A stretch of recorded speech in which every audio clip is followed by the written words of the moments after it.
পিঠা উৎসবের দাওয়াত পেলে আমার মিস করতে ইচ্ছে করে না। আরেকটা পিঠা উৎসবের দাওয়াত পেয়েছিলাম। Hello everyone, welcome back to my channel দেশি গার্ল ইউএসএ। দাওয়াত পেলে কি হবে, এর আগের সপ্তাহের দাওয়াত খেয়ে আসার পর আমাদের বাসার সবার ফ্লু হয়ে গিয়েছিল। প্রথমে ইন্তিহার হয়েছিল, তারপর আমার, তারপর ইন্তিহার ড্যাডির। তবে আমার ইন্তিহার অবস্থা খুবই খারাপ ছিল। লাস্ট টাইম করোনা হওয়ার পর থেকে আমার মনে হয় এরকম ফ্লু বা জ্বর টর হয়নি, এমনি নর্মাল সর্দি কাশি হয়েছিল।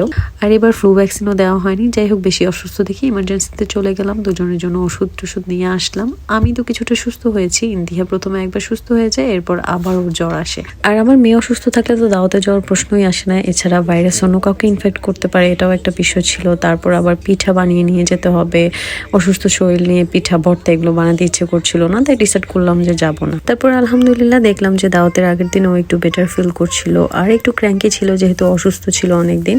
তাই ভাবলাম যে সবার সাথে দেখা হবে, যাই ঘুরে আসি। তাই আমি আগের দিন রাতে এই পিঠাটা বানিয়ে নিয়েছিলাম। আমি পিঠা পুলিতে অত এক্সপার্ট না, তাই যেটা পারি আর যেটা একটু সহজ হবে সেটা বানিয়ে নিয়েছিলাম। আর পরদিন সকালবেলা বেগুন ভর্তা করে নিয়েছিলাম, একটা পিঠা আর একটা ভর্তা নিয়ে যাব। তাই বাংলাদেশে কিছু ভিডিওতে দেখেছিলাম যে ওরা এয়ার ফ্রায়ারে বেগুন ভর্তা করছিল, তাই ট্রাই করে দেখছিলাম। তবে আমার কাছে ভালো লাগেনি, তাই আমি পরে ওটা থেকে বের করে চুলায় হালকা সরিষার তেল দিয়ে ভেজে নিয়েছিলাম সবকিছু। তারপর বেগুন ভর্তাটা করে নিলাম। আর এই যে আমার পিঠা পুলি ভর্তা রেডি, এগুলো রেডি করে নিচে চলে গেলাম রেডি হওয়ার জন্য। তারপর এই যে বের হয়ে গেলাম সন্ধ্যার পর। বাংলাদেশ থেকে আসার সময় ইন্দিহার জন্য শাড়ি নিয়ে এসেছিলাম, আর চিন্তা করছিলাম ও পরবে কি পরবে না। আবার আজকে দেখি ও শাড়ি পরে এত খুশি ছিল, মাশাআল্লাহ, একবারও খুলতে চায়নি। আর আমাকেও পরতে দেখেছে তো, তাই ওটা দেখে একটু বেশি এক্সাইটেড হয়ে গিয়েছিল। এবার পিঠা উৎসবের ডেকোরেশনটা সুন্দর হয়েছিল। আর আমার এবার পিঠা উৎসবে আট পরে স্টাইলে শাড়ি পরার ইচ্ছে ছিল, যদিও আমার কখনো পরা হয়নি, একা একা কোনো রকম পরেছি, যেটার জন্য আমার অনেক বেশি লেট হয়ে গিয়েছিল। আর চলেন এবার সবার পিঠাগুলো দেখাই। কে কোনটা এনেছে জানি না, তবে সবগুলো পিঠাই অনেক মজার ছিল। ঝাল মিষ্টি দু রকমেরই পিঠা ছিল। তবে পিঠা মানে আমি বুঝি যে একটু মিষ্টি মিষ্টি হবে, মিষ্টি না হলে পিঠা কি করে হয়।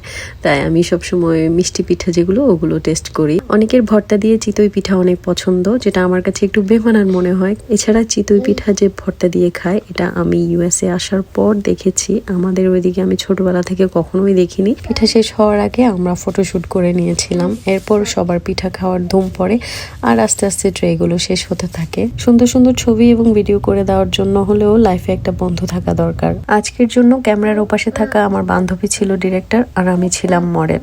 দুজনেরই ছবি এবং ভিডিও করার নেশা আছে। বন্ধু হতে হলে যে মনের মিল থাকা লাগে তা কিন্তু না, মাঝে মাঝে নেশা আর পেশা মিলে গেলেও বন্ধু হওয়া যায়। যাই হোক, এখানে আমাদের ক্লাসি টিনেজাররা সবাই বসেছিল।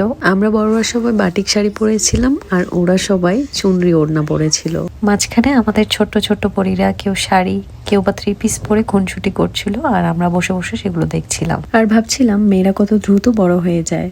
মনে হয় এই তো সেদিন তাদেরকে কার সিটে নিয়েই পিঠা উৎসবে এসেছিলাম, আর এখন তারা 3 পিস বা শাড়ি পরে পিঠা উৎসবে আসছে। ইন্তিহা ছোটবেলা থেকে তার এই টিনেজার আপিদের সাথে প্লে করতে খুব বেশি পছন্দ করে। ও শাড়ি পরে একটু বিরক্ত হচ্ছিল না, কিন্তু ওর বাবা বারবার বলছিল যে শাড়িটা চেঞ্জ করে দাও, তাই ওকে চেঞ্জ করে দিয়েছিলাম। এরপর আমার সাথে এসে পিঠা দেখছিল আর খাওয়ার প্রিটেন্ড করছিল, যদিও একটু পিঠাও খায়নি আজকে। পিঠাপুলি খাওয়া শেষে সবাই একদম গল্প করতে বসে গিয়েছিল, আর গল্পের টপিক যে কখন চেঞ্জ হয় কেউ বলতে পারবে না। বাচ্চারা সবাই উপরে চলে গিয়েছিল প্লে করার জন্য, আর ছেলেরা সবাই অ্যাজ ইউজুয়াল ক্যারাম খেলছিল। আজকের ব্লগটা এখানেই শেষ করছি। Thank you so much for watching this video, and don't forget to subscribe my channel. Bye by.